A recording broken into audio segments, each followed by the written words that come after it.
Israelites. I'm not sure if a lot of people know who the Israelites are, but for those of y'all that do, they're a bunch of brothers that teach the Bible. They teach the Bible, and they believe that the black man are the original Israelites, and this is what they teach, and they teach it from scriptures. But I got some questions for the Israelites. It's hard to talk to them when they're in the street because, you know, they're out there preaching, they're propagating. So they'll say, well, do you have a question? And, you know, you'll ask something, and they may just read one verse of scripture. But it's a problem when you read one verse of scripture. This first video is just some questions for the Israelites, and then I'll get back to scripture and biblical interpretation, because I asked one Israelite, well, how do you come to the doctrine that you come, or to the teachings that you come? He said, the Spirit of the Most High, and I bear witness with that. I have no problem with that. But outside of the Spirit of the Most High, you have to have methods of biblical interpretation. Because I go to one Israelite camp, I talk to them on the block on Flatbush, I see them in the A, I see them in Virginia, I see them in Richmond, they're in Florida, they're all over the place, and there's so many different camps, and they have different doctrines. Now, a lot of times they want to often jump on a church talking about different denominations, but if I'm charismatic, if I'm Pentecostal, if I'm apostolic, if I'm from the Methodist church, AME church, if I'm Kojic, it doesn't make a difference. The majority of everything we believe is the same. But these guys got some real big differences on Christ, the Messiahship of Christ, who he is. Is Paul an authentic prophet or an apostle of God? Is Paul not an authentic prophet? So they got a whole bunch of different doctrines. So I asked them, how do you come about this? They say they come about it by the power of the Most High. I'm saying you have to have more than something. You have to have more than that. You have to have some principles of interpretation. So in my other videos, I'm going to talk about in principles of interpretation, what we call hermeneutics. I asked Israelites, do y'all know what that word is? Do you know what hermeneutics is? Do y'all know what exegete is? They just grab one verse and they read one verse and they close the Bible up.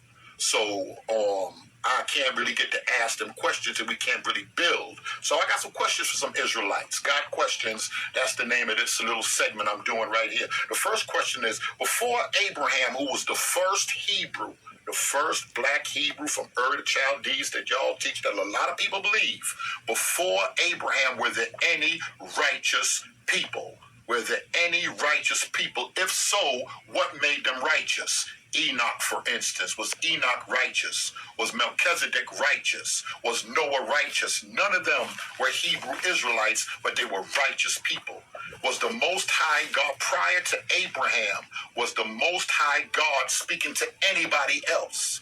I see a lot of times y'all get on with polite and the Egyptologists and this and that because they bring out principles of Ma'at, principles of rightful living. Now, I'm not going to even get into that other stuff because that's for the next video. But I'm just asking that to the Israelites. Prior to Abraham, who was considered righteous and what made him righteous? And the second question is, what's the difference between an Israelite, a Hebrew, a Jew, a God-fearer, and a proselyte according to the King James Bible? What is the difference between a Hebrew, a Jew, an Israelite, a proselyte, and a God-fearer according to the King James Bible? So those are two questions. I got two more here. The other one is that chart, the chart that the Israelites deal with. And you know, the different tribes and how the American Negroes, we are the tribe of Judah. How do y'all come about with the chart? Not even how y'all come about with the chart. The main question is, how did the Europeans know? Sir John Hawkins, those that were bringing us over, how do the Europeans know to get from Sierra Leone or whatever part of Africa various Israelites say that we come from? How did the white man know to bring all of the tribe of Judah to America, to Virginia, and to the South, and put them on the plantation? How do he know to take the tribe of Levi and just drop them specifically in Haiti? How did he know to take the tribe of Benjamin and make those the West and drop and leave them in the sugar plantations in Jamaica? How did he know to chop them up like that? And do y'all have some scholarly works y'all can quote on that? A lot of times y'all just say stuff, and you know, as believers, we just not grabbing anything like that. You know, mystical or not, believer, Baptist, Israelite, whatever it is, we got to follow some stuff that's based on facts. Let me get on the other two things now. What I already did, but that's enough right there. That's enough right there for the video. And I'm going to drop another video with Israelites answer those couple of questions. Before Abraham, was anybody righteous? And then I'm going to get into St. Augustine and the African bishops and scholars and what they were talking about, various philosophers on that subject. I'm going to drop one thing on y'all. When it comes down to it, religion is dangerous.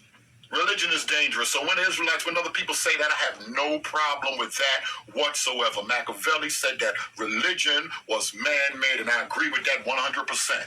Spirituality can exist without religion, but religion cannot exist without spirituality. Got questions? That's addressed to the Hebrew Israelites. I'm going to get with y'all. We're going to talk about some other stuff, but y'all answer those questions, and I'll get back with y'all. Thank you.